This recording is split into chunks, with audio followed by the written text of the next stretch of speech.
நீங்க எப்படி பாக்குறீங்க? சிரிக்கிறீங்க. அப்படித்தான் அண்ணனும் பாக்குறேன். கல்வியில் சிறந்த தமிழ்நாடு, எத்தனை கல்வியில் சிறந்த பேரறிஞர்கள் அந்த மாநாட்டில் பங்கேற்று, அந்த நிகழ்வில் பங்கேற்று, என்னை கேட்டா அது ஒரு பாட்டு வெளியீட்டு விழா மாதிரி இருந்தது. ஆங்கிலத்துல உங்களுக்கு புரியுற மாதிரி சொல்லலான்னு ஆடியோ ஃபங்க்ஷன் மாதிரி இருந்தது. தங்கச்சி, கல்வியை பற்றி பேசுறதுக்கு கல்வித்துறையில சார்ந்த எங்க ஐயா ஜவஹர் நேசனை பேச வைக்க வேண்டியதானே. பிரின்ஸ் கஜேந்திர பாபுன்னு ஒருத்தர் இருக்கிறாப்ல, அவரை பேச வைங்க. கல்வியில் சிறந்தவர்கள் இந்த நாட்டுல யாருமே கிடையாது. இருக்காங்களா இல்லையா? இருக்காங்கல்ல. அவங்கள யாரையாவது பேச வைக்க வேண்டியதானே.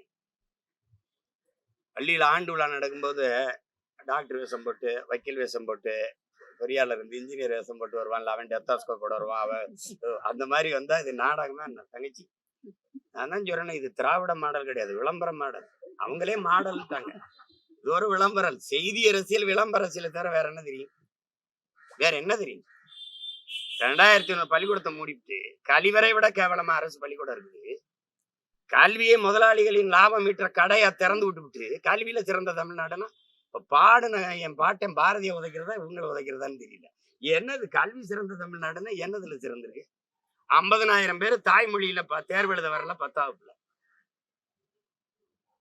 படிச்சுட்டு வெளியில வர, பட்டம் படிச்சுட்டு வெளியில வரவனுக்கு தாய்மொழி எழுத படிக்க தெரியல. என்ன சிறக்குது கல்வியில? என்ன சிறக்குது? என்ன சிறக்குது சொல்லுங்க. ஒரு வகுப்பு போய் படிக்கணும்னா பணம் இவ்வளவு கட்டணும். முதலாளிகளினுடைய லாபம் ஈட்டுற சந்தையாக்கி விட்டுட்டு கல்வியில சிறக்குது தமிழ்நாடு. அதுல பாத்தீங்கல்ல, 5 நாளும் சாம்பாராம், எல்லாத்துக்கும் ஒரே டிஷ்ஷா. தங்கச்சி, இது ஒரு உப்மா கம்பெனி தங்கச்சி. இவங்கள போய் காலை உணவு போட்டு சமூக நீதியை காத்து, சமூக நீதி தெரியுமில்ல, கட்டடத்துக்கு பேரு, செங்கல் சிமெண்ட் சாந்துக்கு பேரு சமூக நீதி. அதுவும் தாழ்த்தப்பட்ட பிள்ளைகள், ஆதி தமிழ் பிள்ளைகள் அமர்ந்து படிக்கிற கட்டடத்துக்கு பேரு சமூக நீதி. சமூக நீதியை காப்பாத்தினா சமமா உட்காந்துலாம் எல்லாம் படிக்கணும். என்னையா உன் சமூக நீதி? சமகால நீதி. கட்டடத்துக்கு பேரு சமூக நீதினு வச்சா சமூக நீதி வந்துருமா? வந்துருமா? என் பிசி எம்பிசி எல்லாம் படிக்கிற விடுதியில இவங்களை ஒன்னா உட்காந்து படிக்க வையா, அது சமூக நீதி, சமத்துவம், சகோதரத்துவம். அதை சாதிக்க முடியல.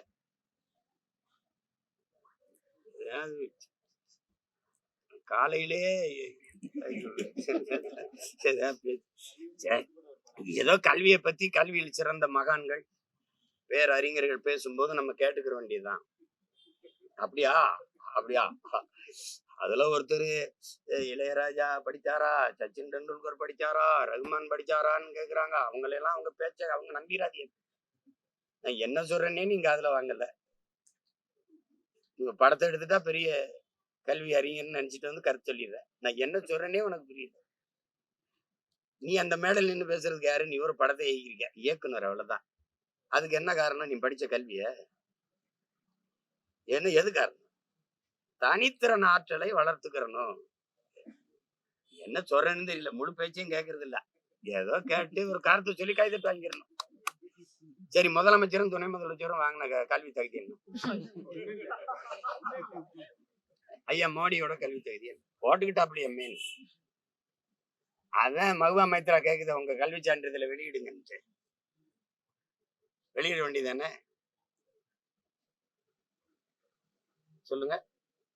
தம்பி உதயநிதியே பேசுறாப்ல, என்னோட வகுப்பு தொழில படிச்சாப்ல, வக்கீல் ஆயிட்டாப்லன்னு. படிச்சு வக்கீல் ஆயிட்டா, படிக்காம நான் டிப்டி சீஃப் மினிஸ்டர் ஆயிட்டேன், துணை முதல்வர் ஆயிட்டேன். அதானே அதுக்கு பொருள். அதானே அதானடா தங்கச்சி. கல்வியில் சிறந்த தமிழ்நாடு, புகழ் கம்பன் பிறந்த தமிழ்நாடு கொண்டாடுவோம். வேற ஒன்றும் சொல்றதுக்கு இல்ல.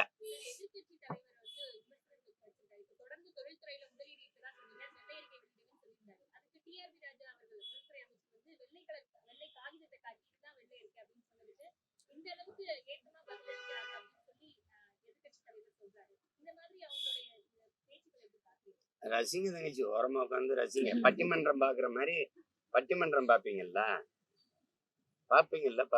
தீபாவளி கூட போடுவாங்க பாருங்க. அதாவது இப்ப இத கேள்வியை கேட்கிறாருல ஐயா எடப்பாடி, அவர் ஆட்சியில முதலீட்டாளர் இழுத்து வந்தார்ல, அவங்க அம்மா ஆட்சியில் அது அம்மா ஜெயலலிதா ஆட்சியில் இருந்தாங்க. அதெல்லாம் எங்க வெள்ளேரிக்க எத்தனை தொழிற்சாலை இருந்தது? உன் தொழிற்சாலை என்ன? உன் தொழிற்சாலை என்ன? இந்த சிப்கார்டு, இந்த நோக்கியோ, இந்த ஹொண்டாய், இந்த சாம்சங், இதானே? அவன் யாரு இந்த முதல்ல? எல்லா சிப்கார்டு நீ தொழிற்சாலை நிறுவன இடத்துல என் மக்கள் 20 கிலோமீட்டருக்கு தண்ணி எடுத்து குடிக்காதுன்னு அறிக்கை வருது. அரசு தானே கொடுக்குது. குடிக்கிற தண்ணியை விஷமாக்கிட்டு எண்ணத்துக்கு இந்த ஏதாவது வெறியாகுதா இல்லையா? நிலம் நஞ்சாயிருச்சு, நீர் நஞ்சாயிருச்சு, காற்று நஞ்சாயிருச்சு. தொழிற்சாலை எதுக்கு வச்ச? அதுக்குள்ள என்ன தயாரிக்கப்படுது? தொழிற்சாலையின் உரிமையாளர் யாரு? எத்தனை பேர் வேலைக்கு போறான்? வளர்ச்சி அடைஞ்சுன்னா எதுக்கு எங்க ஆத்தாவுக்கு 500, என் தம்பிக்கு 500, எங்க அம்மா என் தங்கச்சிக்கு 500, 1000 கொடுக்குற, 1000 எதுக்கு கொடுக்குற? படிக்க போகும்போது ஏன்னா 1000 ரூபாய் கூட வக்கு இல்லை. உங்க கல்வியில் சிறந்த மாநாட்டுல இன்னொரு பையன் எந்திரிச்சு 1000 ரூபாய் இன்னொரு 1000 ரூபாய் சேர்த்து கொடுங்கன்ற. இந்த அளவுக்கு தான் டெவலப் இருக்கு. என்னன்னு சொல்லுங்க. நீங்க முதலீட்டாளர்களை கொண்டு வர்றீங்க. இது எந்த மாதிரி கணக்கு? இந்த நாடு எந்த நாட்டில் முதலீடு செய்து? ஏதாவது ஐரோப்பிய நாடுகள்ல, இல்ல ஆஸ்திரேலியால, இல்ல ஆப்பிரிக்க நாடுகள்ல, அரபு நாடுகள்ல ஏதாவது நாட்டுல தொழிற்சாலை தொடங்கி இந்த நாடு வருவாய் பெருக்கிட்டு வருதா? வெளிநாட்டு முதலாளிகளை இங்க வந்து முதலீடு செய்யுங்க. ஒருத்த வர்த்தகத்துக்கு வந்தான் பிரிட்டிஷ்காரன். பல 100 ஆண்டு அடிமையா கிடந்துச்சு இந்த நாடு. அவனை அடிச்சு விரட்டுறது, போராடி விரட்டுறது விடுதலை போராட்டம். நீங்க அவனை கப்பல்ல வந்தவனை விரட்டி விட்டுட்டு வானூர்தியில் வர்றவனை வா வான்னு சிவப்பு கம்பளை விரிச்சு வரவேற்கிறத விடுதலை பெற்ற நாடுன்னு சொன்னீங்கன்னா நீங்க ஏற்கிறீங்களா? எதுக்கு? அன்னைக்கு ஒருத்தவன் தான் அவனுக்கு மட்டும் அடிமையா இருந்த என் நாடு உலகில் ஒவ்வொரு நாட்டுக்கும் அடிமையா இருக்க துடிக்குது. இதை டெவலப்னு சொல்லுது, இதை வளர்ச்சின்னு சொல்லுது. எந்த முதலாளி மக்கள் சேவைக்கு வருவான்? தன் லாபத்தை வைக்க வருவானா? முதலீடு செய்ய மக்கள் சேவைக்கு வருவானா? தமிழ்நாட்டு இளைஞர், இந்திய நாட்டு இளைஞர்களுக்கு வேலை வாய்ப்பை கொடுக்கணும். படிச்சுட்டு பல கோடிக்கணக்கான, பல லட்சக்கணக்கான இளைஞன் வேலை இல்லாமல் இருக்க, அவனுக்கு வேலை கொடுக்கணும்னு அவனுக்கு என்ன வேண்டுதல்? என்ன வேண்டுதல்? இங்க நிலம் எவ்வளவு வேணாலும் எடுத்துக்க. எத்தனாயிரம் ஏக்கர், 2000 ஏக்கர், 3000 எடுத்துக்க. நிலத்தடி நீர் உறிஞ்சிக்க. தடையற்ற மின்சாரம். 1 மணி நேரம் உற்பத்தியில் மின்தடை ஏற்பட்டு இழப்பு ஏற்பட்டால், 1/2 மணி நேரம் ஏற்பட்டால் அதற்கான இழப்பை மத்திய மாநில அரசுகளை ஈடுகட்டும். புரிந்துணர்வு ஒப்பந்தம். நீ உற்பத்தி செய்யற பொருளை விரைந்து எடுத்துட்டு போக 8 வழிச்சாலை, 4 வழிச்சாலை. இதுக்கு 5000 ஏக்கர்ல ஏர்போர்ட், அதுக்கு 6111 ஏக்கர்ல துறைமுகம். இதுல யார் வசதிக்கு? மக்களின் வசதிக்கா? மக்களின் வசதிக்கு போட்டவன் எதுக்கு 100 கிலோமீட்டருக்கு ஒரு குக்கு கட்டையை போட்டு காசு வாங்குற? எதுக்கு வாங்குற?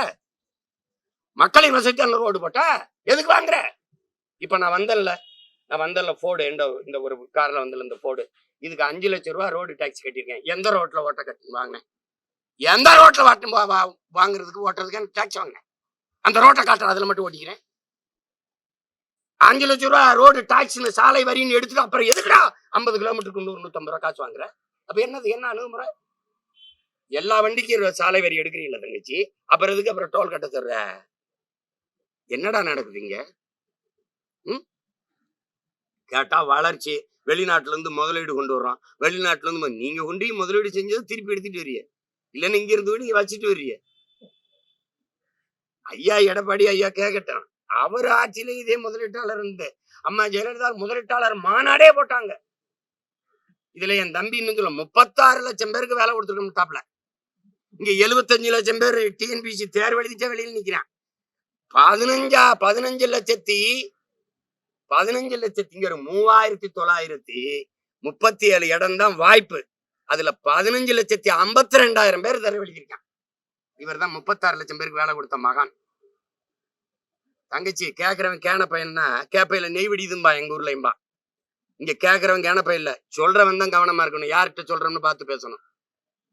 சும்மா எதையாவது பேசிட்டு இருக்கிறதுக்கு நாங்க பார்த்து படிக்கிற பக்கிரின்னு நினைக்கிறீங்களா? எங்களெல்லாம் உலக அரசியல உள்ளங்கையில் வச்சுட்டு தர பசங்க நாங்க.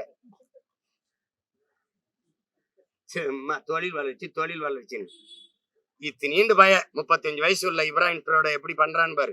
நான் பேசுனது அங்க அந்த ஊர் சீமாங்கிறேன். என்னை நீ பார்த்து சிரிக்கிற. நான் மரங்களில் மாநாடு போட்டு சிரிச்சு அப்பதுக்கு அலையாத்திமா காடுகளுக்கு மாநாடு போடுறேன். இதான் பெரிய இவனாச்ச. பனைமரம் நாயரி பனை மரத்தை பாதுகாக்கணும் போது இவர் பனை மரம், அது ஒரு சாதி மரம். இப்ப நீ பனையை வெட்டாதுன்னு சட்டம் போடும்போது சாதி மரம் இல்ல நீதி மரம் ஆயிருதா? சமூக நீதி மரம் ஆயிருதா? மரங்களை நட்டா, நான் மரக்கன்றுகளுக்கு நட்டா அதுக்கு மதிப்பெண் கொடுக்கும்போது சிரிச்சா. இப்ப நீயே ரகசியமா மரக்கன்று நட்டு படத்தை மட்டும் அனுப்புங்க, நாங்க மார்க் போடுறோம். அது சீமான் சொன்னா சிரிக்கிறது, இல்ல சினிமாக்காரன் சொன்னா ரசிக்கிறது. டேய் உங்களை எல்லாம் முச்சந்தில வச்சு வெளுக்கிற காலம் வருதா இல்லையான்னு பாருங்க. ஆளுகளை பாருங்க. சும்மா கல்வி மாநாடு அரங்கத்துக்குள்ள நடக்குது. எத்தனை பெரிய கல்வியாளர்களை கூப்பிட்டு, எவ்வளவு பெரிய தாளாளர்கள், வேந்தர்கள், துணை வேந்தர்கள், அவர்களையெல்லாம் கூப்பிட்டு உட்கார வச்ச கல்வியில் சிறந்த நாடுன்னு போட்டு புகழ்ந்து தள்ளிட்டாப்ல. உலகம் பூரா பாக்குறீங்க, என்னம்மா கல்வியில சிறந்து விளங்குது ஒரு கையே.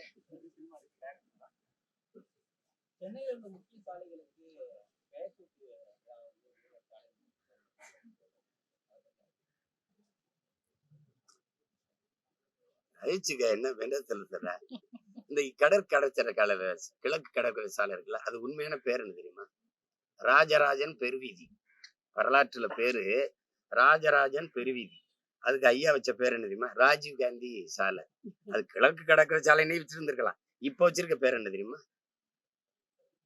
ஐயா கருணாநிதி அவர்கள் பேரை வச்சிருக்காப்புல. எங்க ஊர்ல வந்து தம்பி 80 வயசு 85 வயசு போனா என்ன கேட்டாலும் கொடுக்க ஆரம்பிச்சிரும். சாராயம் கேட்டா கொடுப்போம், கறி சாப்பிட்டா கேட்டாலும் கொடுப்போம், மீன் கருவாடி எது கேட்டாலும் கொடுப்போம். ஏன்னா எங்க அப்பா தாத்தா எல்லாம் சொல்லுவோம், பெரியவங்களாம் விடுப்பான்னு ஒரு 4-5 சந்தைக்கு இருப்பாப்ல. அது நல்லது உள்ளதை கொடுங்கப்பா, கடைசி காலத்துல வாய்க்கு ருசியா சாப்பிட்டு போகட்டும்னு. அப்படி இன்னும் கொஞ்ச நாள் இருக்க போறாங்க.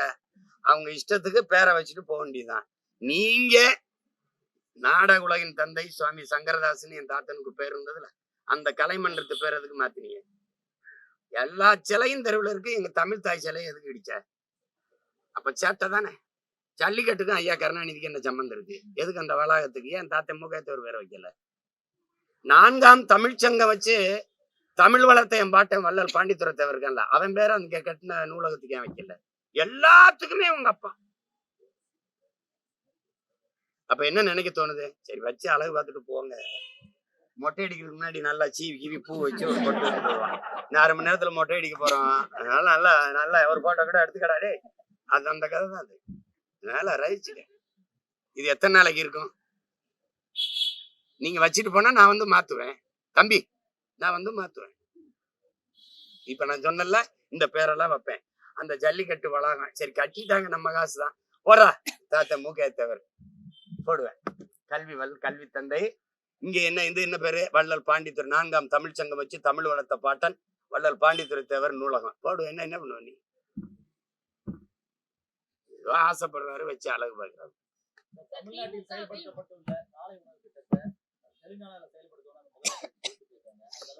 அவரை நினைச்சு நான் வருந்துறேன்.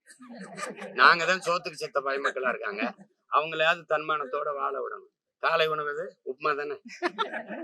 நீ வரைய போமா 2 பேரும், ஆனா சொல்லாம போகணும். சொன்னா மாத்திவாங்க. காலையில 5 நாள் உப்புமாங்க. அதனாலதான் நான் சொன்னேன் இது உப்புமா கம்பெனி. நாங்கெல்லாம் திரைப்படம் தயாரிக்கும் போது எப்படின்னு உப்புமா கம்பெனின்னு ஒழுங்கா காசு தர மாட்டாங்க, ஒழுங்கா அதுக்கு பேரு. தம்பி 60 வருஷமா நாங்க ஆண்டுறோம், மாறி மாறி திமுக அதிமுக. மதிய உணவு என் தாத்தன் போடும்போது அன்னைக்கு விடுதலை பெற்ற காலத்துல இவ்வளவு வருவாய் பெருக்கல்ல, கல்வி போய் சேரல, பிள்ளைகளை படிக்க வைக்க என்னன்னா அவனுக்கு வரல. அவனுக்கு ஆடு மாடு மேய்க்க போனாதான் சாப்பாடு. படிக்கணும்னா என்ன பண்றது? ஒருவேளை சாப்பிடணும்னு நாங்க ஆடு மாடு மேய்க்க போகலைன்னா எப்படி சாப்பிடுறதுன்னு கேட்டான். சரி சாப்பாடு போட்டா வருவானா? சரி நோட்டு புத்தகம் வாங்கல, நோட்டு புத்தகம் தாரேன். சீருடையில போட்டுக்கிற துணிமணியில சீருடையும் தாரேன் அப்படி சொல்லி அவன் படிக்க வச்சான்னா அன்னைக்கு தேவை இருந்தது. 60 அவனுக்கு பின்னாடி இவ்வளவு காலம் ஆண்டு விட்டு காலை உணவு சாப்பிட்டுட்டு வர முடியலடா என் மகனும் பள்ளிக்கூடத்துக்கு. அப்ப எவ்வளவு வறுமையில என் ஆத்தால பண்ணி வச்சிருக்க? காலை ஒரு உணவு சாப்பிட்டுட்டு வீட்டுல இருந்து வர முடியல. இங்க வந்துதான் சோறு போடுறேன்னு பெருமையா பேசுறேன். எல்லாருக்கும் சோறு 1000 ரூபாய் காசு. பஞ்சப்படி ஒரு பராரி கூட்டமா துப்புரவு பணியாளர்னா காலை உணவு போடுறோம் உங்களுக்கு. இது எப்படி பாக்குறது?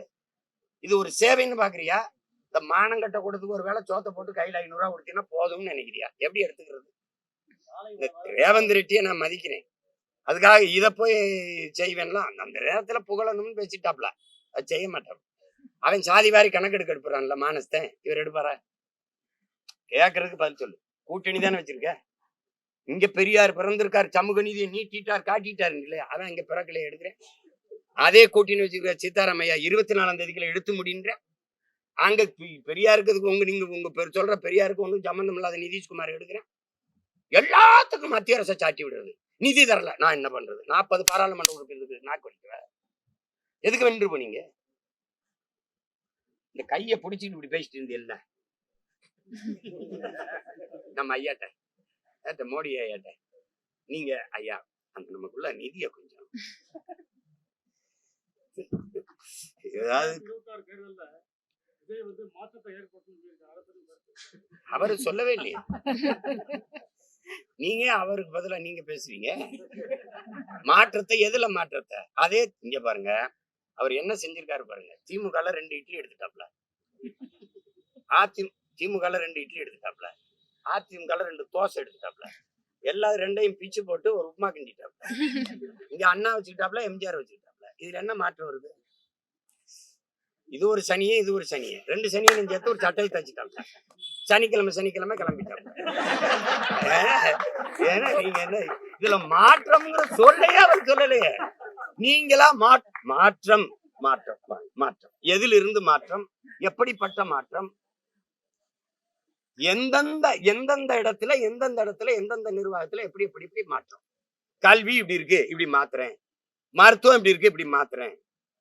அப்படி ஏதாவது ஒண்ணு சொல்லுங்க. மாற்றம்னா என்ன? அது அவர் சொல்லவே இல்லை. நாங்க மாற்றம் கட்டுறோம்ல அவரே சொல்லிட்டாரு. அதெல்லாம் நாங்க பேச மாட்டோம், நாங்க ஸ்ட்ரைட்டா பாயிண்ட்டுக்கு வந்துருவோம். இதுவரை ஒரு பாயிண்ட்டுக்கும் இல்ல, 2 பாயிண்ட்டுக்கு பேசுறாப்புல. நாளைக்கு கரூர் பேசி நாமக்கல் 2 பாயிண்ட். அதான் அவருடைய பாயிண்ட்னா என்ன? நாங்க சாத்தியம் இல்லாதத பேச மாட்டோம் அப்படின்னு. சாத்தியத்தை தான் பேசுவோம். எது சாத்தியம்? அவருக்கு சொல்லிக் கொடுங்க. எது ஒன்றும் சாத்தியத்திலிருந்து பிறந்ததில்லை, தேவையிலிருந்து தான் பிறக்குது. சாத்தியம் இல்லாத ஒன்றை சாத்தியப்படுத்துவதற்கு பேர் தான் சாதனை. சாதாரணமான மக்கள் அசாதாரணமான ஒன்றை கனவு காண்பதற்கு பெயர் தான் புரட்சி. அதுதான் முயற்சி, அதுதான் ட்ரீம், அதுதான் கனவு. அது சொல்லிக் கொடுக்கணும். அவர் அதெல்லாம் சொன்னா கேட்கிற மாதிரி இல்ல. அண்ணன் சொல்றாரு, என்னமோ சொல்றாரு, கேட்போம்ட்டு விமர்சிக்கிறாரு. இது விமர்சிக்கிறது இல்ல. இப்ப சரி விட்டுருவான். நானு 2010 கட்சி ஆரம்பிச்சேன். இப்ப 26 வரைக்கும் 26 தேர்தலில் நிக்க போறேன். எனக்கு என்ன ஆட்சி 5 வருஷம் கொடுத்து நான் அதை அழிச்சேனா, நாட்டை கொள்ளையடிச்சனா, ஊழல் லஞ்சத்துல ஊறி தெளிச்சனா, மலையை வெட்டினா, மணல் அள்ளனா, கொலை பண்ணனா, கொள்ளையடிச்சனா, என்ன செஞ்சேன்? என்னை எதுக்கு எல்லாரும் விமர்சிக்கணும் சொல்லு? அதிகாரத்துல இருக்கிறவன், அநியாயம் செய்யறவன், ஊழல் லஞ்சத்துல ஊறி திளைக்கிறவன், வளத்தை சுரண்டி கொள்ளையடிக்கிற கொடுக்கிறவனை பேசாது, எந்த விமர்சனம் வைக்காது. இதையெல்லாம் தடுக்க போராடுற எங்கள் மேல விமர்சனம் வைக்க காரணம் என்ன? எல்லாரும் எதிர்க்கிறாங்கல்ல, காரணம் என்ன? நாங்களே அதை பொருள்படுத்துறது இல்ல. ஏன்னா விமர்சனத்தை தாங்க முடியாதவன் விரும்பியதை அடைய முடியாது.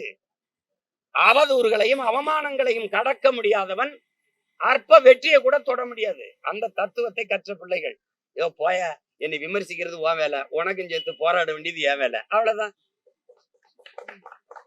நாங்க ஏற்றுக்கொண்ட கோட்பாடு விமர்சனத்தை உரமாக்கு, அதன் லட்சியத்தை மரமாக்கு. வேர்க்காம விளையாட முடியாது, விமர்சனம் இல்லாம வளர முடியாது. விமர்சிக்கிறவன் என்னை பார்த்து பயப்படுறான், ஏன் அதிகமா விமர்சிக்கிறான், அவன் ரொம்ப பயப்படுறான். அவ்வளவுதானே. கேட்கறதுக்கு பதில் தான் சொல்லணும்.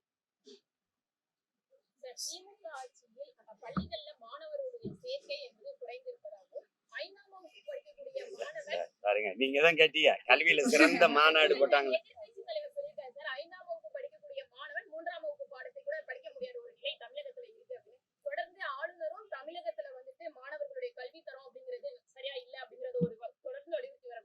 இப்ப நீங்க தங்கச்சி கேட்கிற கேள்வியை நான் ஏற்கிறேன். எதிர்கட்சி தலைவர் சொல்றாருன்றீங்க. எதிர்கட்சி தலைவர் ஆட்சியில எப்படி இருந்தது? இதே குறைய இவங்க சொல்லிட்டு இருந்தாங்க. எதிர்கட்சி தலைவர் ஆட்சியில புதுசா இல்ல, அவர் 4.5 ஆண்டு ஆண்டிருக்காரு. அவர் ஆட்சியில இதே முறைதான் இருந்தது. சொல்லணுங்கிறதுக்காக சொல்லக்கூடாது. கல்வியில் சிறந்த தமிழ்நாடுன்னு மாநாடு போட்டிருக்காங்கன்னு கேட்டீங்கல்ல, இப்ப அவங்கள பார்த்து கேள்வி. 5ஆம் படிக்கிற 3ஆம் பாடத்துல படிக்க தெரியலையே. பட்டப்படிப்பு படிச்சுட்டு வந்துருங்க, தமிழை பிழையின்றி எழுத தெரியலையே. சரி, ஆங்கிலமாவது பேசுறானா, அது அறவே தெரியலையே. அப்ப எந்த அறிவை வளர்க்கிற கல்வி இல்ல, ஒழுக்கத்தை அறநெறியை போதிக்கிற கல்வி இல்ல, வகுப்பறைகள் வர்த்தக அறைகளா போயிடுச்சு. எந்த கல்வி எதை படிச்சா எந்த வேலைக்கு போய் எவ்வளவு சம்பாதிக்கலாம்னு, இது பொருள் ஈட்டுற ஒரு வர்த்தகத்தை, இந்த வேலைக்கு இந்த படிச்சா இந்த வேலைக்கு போல அவ்வளவு சம்பாதிக்கலாம், இதை கற்பிக்கிற கல்வி முறை ஒரு அடிமை கல்வி முறை. ஒரு கிழக்கியல் போஸ்டுக்கு போறது, முதலாளி எங்க இருப்பான், அவனுக்கு வேலை செய்யறது, இதுதான் அறிவு, இதுதான் கல்வின்னு கற்பிச்சு வச்சிருக்கு இந்த முறை.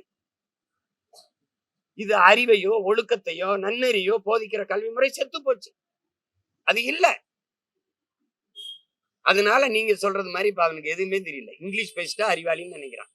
அவன் அடுத்தவன் மொழி எனக்கு அப்படி அறிவாகுங்கிற கேள்வி வரல. இங்கிலீஷ் ஒரு லாங்குவேஜ், நாட் அ நாலேஜ். அது அவனுக்கு தெரியல, அது சொல்லிக் கொடுக்கல. ஏன்னா பிரிட்டன்ல பிச்சை எடுக்கிறவன் இங்கிலீஷ்ல தான் பிச்சை எடுப்பான். பள்ளிக்கூடமே படிக்காதவன் கூட இங்கிலீஷ் பேசுவான். ஏன்னா அவன் தாய்மொழி அதானே. அடுத்தவன் மொழி எனக்கு அறிவுன்னு கற்பிச்சவன் எந்த முட்டா பைய? அவன் மொழி எப்படிதான் எனக்கு அறிவாகும்? அது ஒரு மொழி.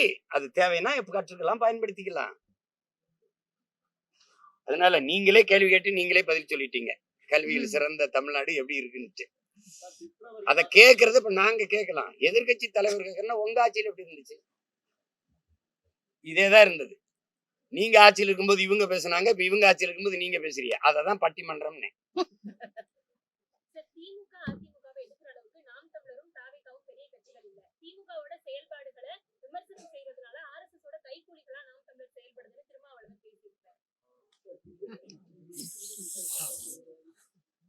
திமுகவை விமர்சிச்சாவே ஆர்எஸ்எஸ் கைக்கூலின்னா ஆர்எஸ்எஸ்ஸே திமுக தான்.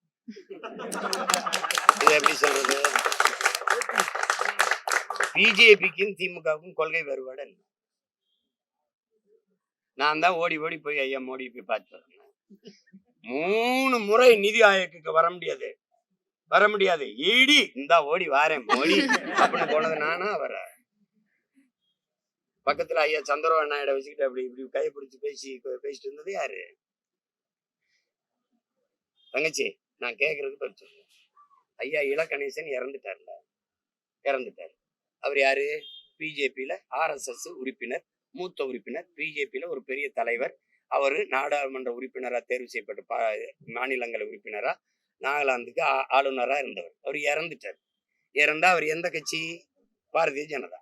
அதுக்கு மாலை வச்சு வணக்கம் செலுத்தணும். இங்கே இந்த மாநிலத்தில் ஒரு தலைவர் இருக்காரா இல்லையா, மாமா நயனார் நாகேந்திரன். அவர்கிட்ட கொடுத்து மோடி என்ன சொல்லியிருக்கணும்? ஐயா மோடி பிரதமர், என் சார்பான வணக்கத்தை மலர்வழி வச்சு நீங்க செஞ்சிருங்க. அது அவருக்கு. இல்ல ஆளுநர் RN ரவி அவங்க ஆளு வச்சிரு.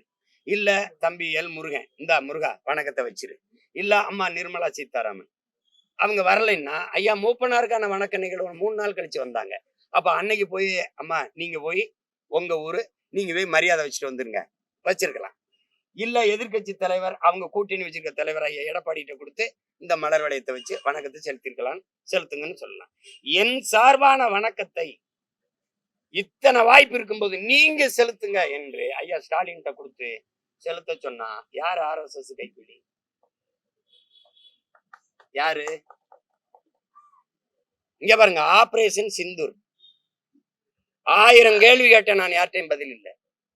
தீவிரவாதி உள்ள நுழையும் போது 200 கிலோமீட்டர் உள்ள வந்து என்ன எங்க பாருங்க தங்கச்சி, விண்ணூர்தியில பயணிக்கும் போது சாதாரணமா விமானம் ஏறி போகும்போது முன்னாடி திரும்ப இப்படி திரும்ப ஆதார காட்டு அதை நீட்டுன்னு சொல்லி சோதிக்கிறேன். நீ ஒரு பயங்கரவாதி ஆயுதத்தோட பார்டருக்குள்ள நுழையும் போது என்ன பண்ணிட்டு இருந்த? அவன்கிட்ட ஆதார் கேட்காம என்ன பண்ண?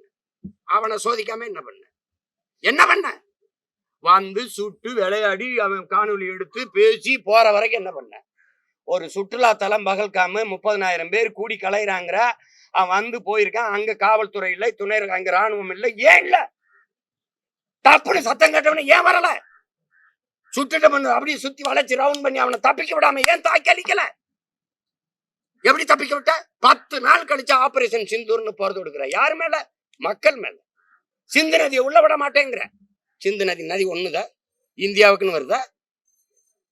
சண்டை போட்டா எல்லாம் போட்டு இந்த மக்கள் மீது தாக்குதல் நடத்தினதுக்கு முதல்ல அதை பாராட்டி பேரணி நடத்தின மகான் யாரு? பாரதிய ஜனதா ஆளுகிற மாநிலங்களின் முதலமைச்சர் கூட போகல. கொடியை பிடிச்சுக்கிட்டு எல்லா கட்சியும் கூட்டிக்கிட்டு இந்த வீதியில நடந்து போன பெருமகன் யார்? உங்க RSS கைக்கூலி தான். அதுக்கப்புறம் தான் டெல்லி முதல்வரே போனாங்க. ரஷ்யால போய் இந்த நாட்டின் தூதுவரா போய் ஆபரேஷன் சிந்தூர் எங்க நாட்டை பாதுகாக்க இதை விட வழி இல்லை என்று பேசின பெருமகள் யார்? அம்மையார் கனிமொழி. வாய்க்கு வரதெல்லாம் பேசக்கூடாது. உன்னை எதிர்த்து பேசினா எந்த கருத்துல எதிர்த்து பேசணுமா பதில் தான் சொல்லணும். RSS கைக்கூலி. விஜய் எடுத்து பேசினா திமுக கைக்கூலி, திமுக எடுத்து பார்த்தா RSS கைக்கூலி. உங்களை ஒழிக்க எங்க பேரு சேட்டை தானே. இதெல்லாம் கேட்கிற கேள்விக்கு பதில் சொல்ல ஆண்மை இல்லை. வலு இருந்தா, கருத்தியல் வலிமையானவன் தான் தர்க்கம் செய்யி.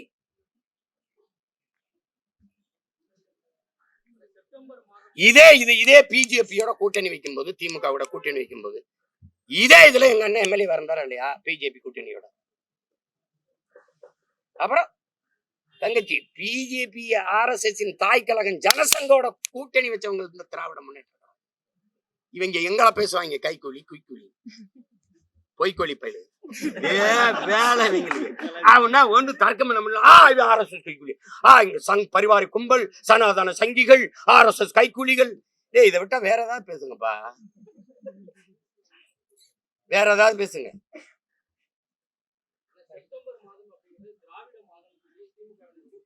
தீண்டத்தகாத மாதம் திராவிட மாதம்னா இந்த பீடை மாதம்னு ஒண்ணு சொல்லுவாங்க, அந்த இளவு மாதம் தீண்டத்தகாத மாதம்.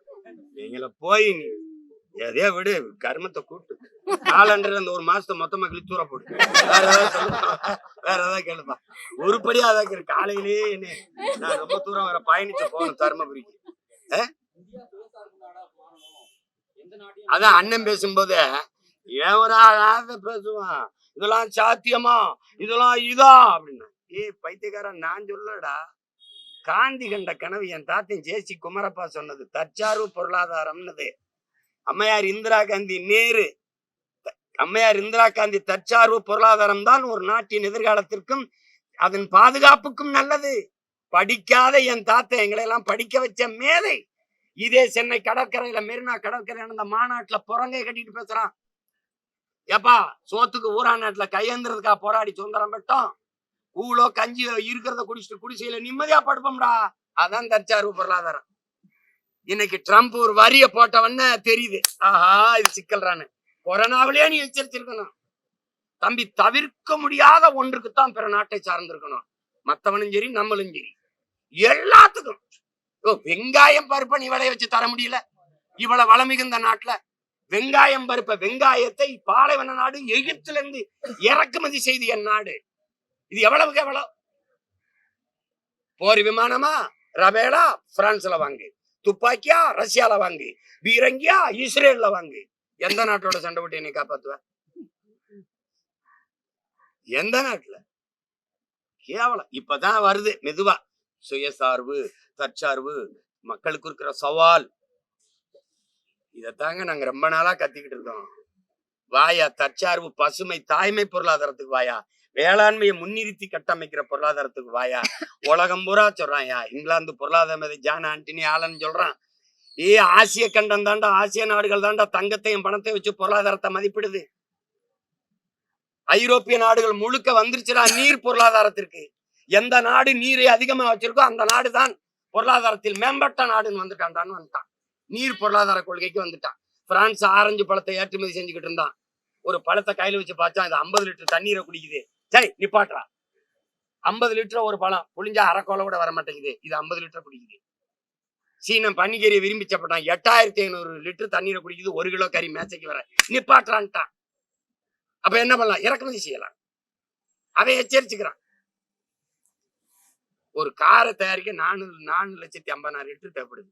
இவன் 50 லட்சம் 60 லட்சம் காரை 50,000 காரை ஏற்றுமதி செஞ்சுட்டு இருக்கான் ஒரு ஆண்டுக்கு. ஒண்ணுக்கும் தயாரிச்சு எத்தனை லட்சம் காரை ஏற்றுமதி செய்யறான். அப்ப எவ்வளவு? கண்ணுக்கு தெரியாத தண்ணீர் தான் மறை நீர், வெர்ச்சுவல் வாட்டருங்கிறான். இவன் ஏன் இதே கொண்டாய் முதலாளி ஏன் அவன் நாடு கொரியாவில் இந்த காரை வைக்கல?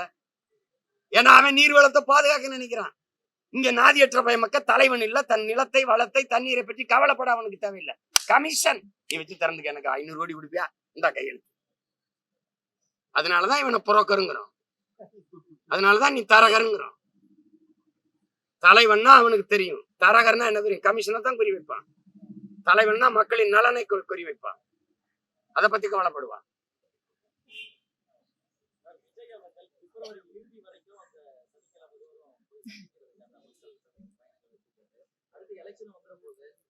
அது ஒண்ணு இல்லை, என் தம்பியை வாழ்த்துறேன். அவர் பயணங்களுக்கு மழை இடையூறு இல்லாம அவருக்கு உதவணும், சந்திக்கட்டும். அதுல ஒண்ணும் இல்லை. அது அவர் விருப்பம், அவர் கட்சி, அவர் எப்படி கையாளணும்னு நினைக்கிறாரோ அது. இதெல்லாம் ஒண்ணு. அது அவர் தானே அதை முடிவு செஞ்சுக்கணும். அது ஒன்றும் பேச முடியாது. வேற ஏதாவது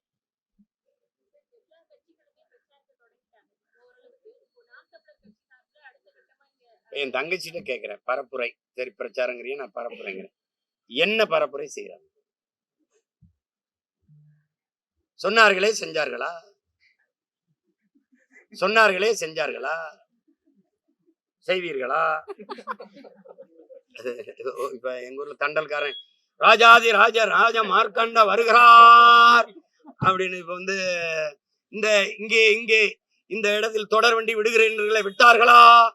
அங்கே வந்து அதை செய்தனர்களை செஞ்சார்களா? கோர்ட்ல தங்கச்சி இது பரப்புரைன்னு நினைக்கிறீங்க? இதெல்லாம் ஒரு பரப்புரைன்னு நினைக்கிறீங்க? மக்களின் வழியை மனதிலிருந்து ஒருத்தர் மொழியில எடுத்து பேச முடியல அப்படின்னா என்ன? ஒரு வீட்டு பாடம்னு ஒண்ணு இல்லையா? ஐயா ஸ்டாலின் எவ்வளவு காலமா அரசியல் இருக்காங்க, துணை முதல்வரா இருந்திருக்காங்க, முதல்வராயிட்டாங்க. நிறைய பேர் அவருக்கு தரவுகள் எடுத்து கொடுக்க ஆள் இருக்கு, கூட உதவியாளர்.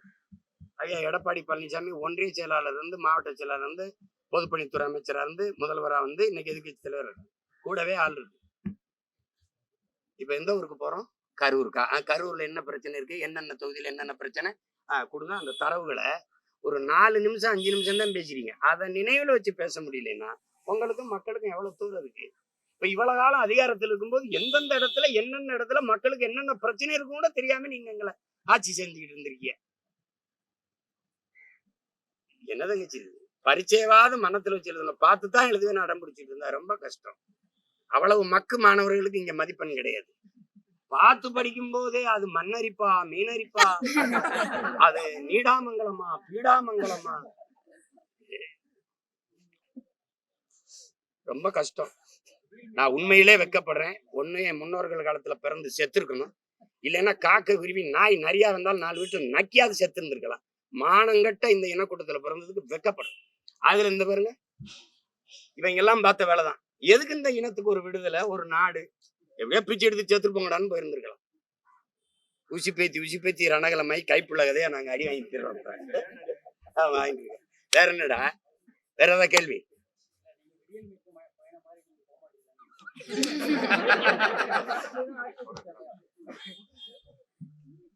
விடியல் மீட்ல போட்டாங்களா? ஓட்டுக்கு 1000 ரூபா எடுத்து வாங்கி கொடுத்தாங்க. ஏன் என்ன எனக்கு என்ன? எப்ப அவங்களுக்கு வேலை இல்லை, நிறைய நேரம் இருக்கு. எனக்கு நேரம் இல்லை, நிறைய வேலை இருக்கு. கொஞ்சோண்டு மூளை, நிறைய வேலை. புரியுதா உனக்கு? என்னை விட்டு நான் ஊரை சுத்தி பார்க்கவில்லை, ஊரை மாத்தி விட்டுறணும்னு நினைக்கிறேன், ஊரை மாத்தணும்னு நினைக்கிறேன். ஆட்சி மாற்றத்திற்கு வரல, நான் ஆட்சி முறையை மாற்றத்துக்கு வந்திருக்கேன். புரியுதா? வேற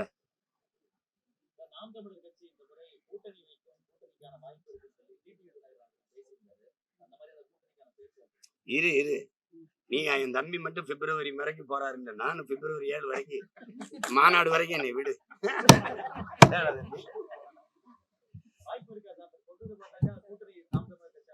நீ சொல்லு, வைக்கவா வேணாவா? நான் வைக்கிறேன்னா தனியா நிக்கிறதானே உங்க பலம். எதற்காக கூட்டணிக்கு போகிறீர்கள் என்று. இல்லைன்னா கூட்டணி வைக்காம எத்தனை நாளைக்கு நீங்க இப்படியே தனியா போராடுவீர்கள்? உங்க தொண்டர்கள் சோர்ந்து விட மாட்டார்களா? டேய், ஒண்ணு இப்படி பேசுனா இப்படி பேசு, இப்படி பேசுனா இப்படி பேசுறிய, நான் என்னதான் செய்ய சொல்லு? நான் கூட்டணி வைக்கவா? சொல்லு, நீ சொல்லு, வைக்கவா? ஆனர், உங்களுக்கு தெரியாத ஒரு செக்ஷன் இல்லைன்னா நீங்க ஏதோ அதுல பார்த்து அத சரியோ அதை பண்ணி விடுங்க. அதான் சாலி வரும். அதானே? சரி, நன்றி, வணக்கம்.